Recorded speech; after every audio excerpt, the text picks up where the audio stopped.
दक्षिण पूर्वी दिल्ली में एक 22 साल की लड़की की हत्या ने पूरे शहर को सचमुच हिला के रख दिया है। तो चलिए आज इस पूरे केस की इन्वेस्टिगेटिव बारीकियों को एक एक करके समझते हैं। तो आइए इस मामले की गहराई में चलते हैं और शुरुआत करते हैं आरोपी के उस बयान से जो वाकई चौंकाने वाला है। पूछताछ के दौरान उसने जो कहा उसमें पछतावे का एक जरा सा भी एहसास नहीं था, और यही बात इस अपराध के पीछे की मानसिकता को समझने के लिए एक बहुत ही भयानक शुरुआती पॉइंट है। अब बात करते हैं इस केस के सबसे ज्यादा परेशान करने वाले पहलू की, मतलब हत्या के फौरन बाद आरोपी का बर्ताव। यह दिखाता है कि वो कितना ज्यादा शांत और बेफिक्र था। सोचिए जरा, इतनी बड़ी वारदात को अंजाम देने के बाद आरोपी राहुल मीना ने क्या किया? वो बिल्कुल एक नॉर्मल दिन गुजारने लगा। सीधा द्वारका के एक होटल भागा, अपनी पहचान छिपाने के लिए ज्यादा पैसे दिए, एक ऐप से नई टी-शर्ट मंगवाई और आराम से अपने कमरे में चिकन करी ऑर्डर की। और हां, सबूत मिटाने के लिए विक्टिम का आईफोन भी फेंक दिया। ये सारी हरकतें दिखाती हैं कि वो कितने ठंडे दिमाग से सब कर रहा था। चलिए अब थोड़ा पीछे चलते हैं और उस 1 घंटे की घटनाओं को फिर से देखते हैं जिसके दौरान ये भयानक जुर्म हुआ। हम कैलाश हिल्स के उस घर के अंदर गुजरे एक एक पल को रिकंस्ट्रक्ट करेंगे। घर के अंदर घुसने के लिए आरोपी ने एक बहुत सीधा सा बहाना बनाया। उसने कहा कि विक्टिम की मां ने उसे काम के लिए बुलाया है, लेकिन इस धोखे के पीछे की जो असली वजह थी वो कहीं ज्यादा डरावनी थी। लूट, नौकरी से निकाले जाने का बदला और सेक्सुअल असॉल्ट का इरादा। ये जो टाइमलाइन है ये उस 1 घंटे की पूरी खौफनाक कहानी बताती है। सुबह 6:28 पर वो कॉम्प्लेक्स में दाखिल होता है।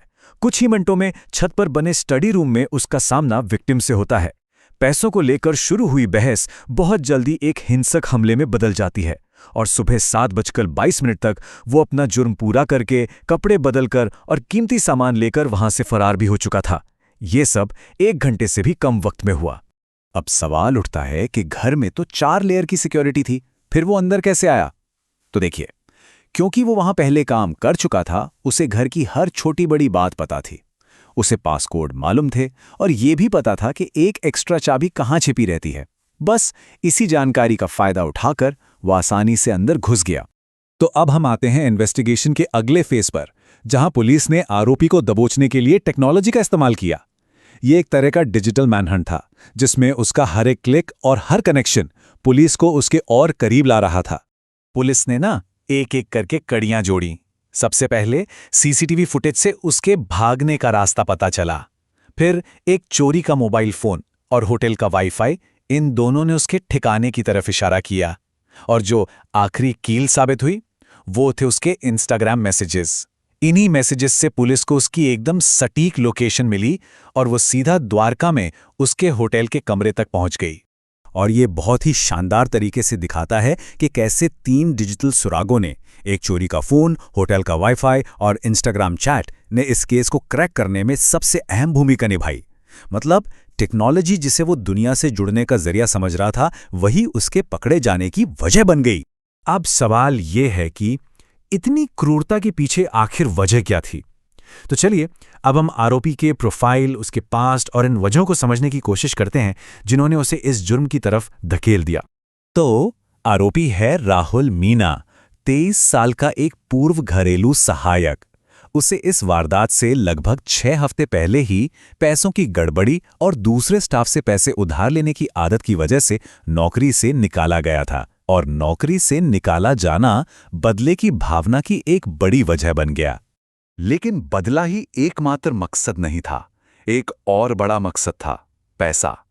जांच में बात सामने आई है कि राहुल 3 पत्ती जैसे ऑनलाइन गेम्स और सट्टेबाजी का बुरी तरह आदी था, जिसमें वो करीब 7 लाख रुपए हार चुका था। ये भारी कर्ज भी उसे अपराध करने के लिए उकसा रहा था। जब इन्वेस्टिगेटर्स ने और गहरी छानबीन की तो हिंसा और धोखे का एक पूरा पैटर्न सामने आया। उसके गांव में भी उसके गुस्से वाले स्वभाव की बातें पता चलीं। और सबसे ज्यादा चौंकाने वाली बात यह थी कि दिल्ली में हत्या करने से ठीक 1 दिन पहले उस पर राजस्थान के अलवर में एक और सेक्सुअल असॉल्ट करने का आरोप है। उसने अपने घरवालों से भी नौकरी से निकाले जाने की बात छिपाई थी। आरोपी के इतने ठंडे व्यवहार और उसके हिंसक इतिहास को देखते हुए पुलिस अब उसका एक डिटेल्ड साइकोलॉजिकल असेसमेंट करने की योजना बना रही है।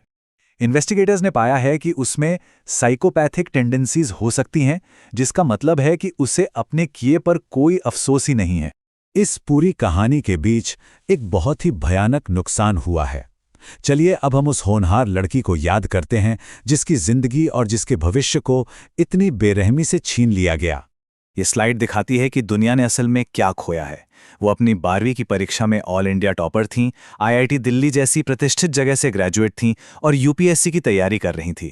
वो एक बेहतरीन डांसर भी थीं। और सबसे दुखद बात यह है कि जिस दिन ये हमला हुआ वो उनकी सुबह जल्दी उठकर पढ़ाई करने की नई रूटीन का पहला दिन था। जैसा कि ग्रेटर कैलाश की विधायक शिखा रॉय ने कहा, वो एक असाधारण रूप से टैलेंटेड लड़की थी जिसका भविष्य बहुत उज्जवल था। उसकी मौत सिर्फ उसके परिवार के लिए नहीं बल्कि पूरे समाज के लिए एक बहुत बड़ा नुकसान है। और आखिर में एक बहुत बड़ा सवाल हमारे सामने आकर खड़ा हो जाता है। ये मामला असल में भरोसे के टूटने की एक बहुत ही दुखद कहानी है। जब कोई अपना जाना पहचाना इंसान ही सबसे बड़ा खतरा बन जाए तो फिर असली सुरक्षा है क्या? इसे कैसे सुनिश्चित किया जा सकता है? ये एक ऐसा सवाल है जो इस केस के बाद भी हमारे जहन में गूंजता रहेगा।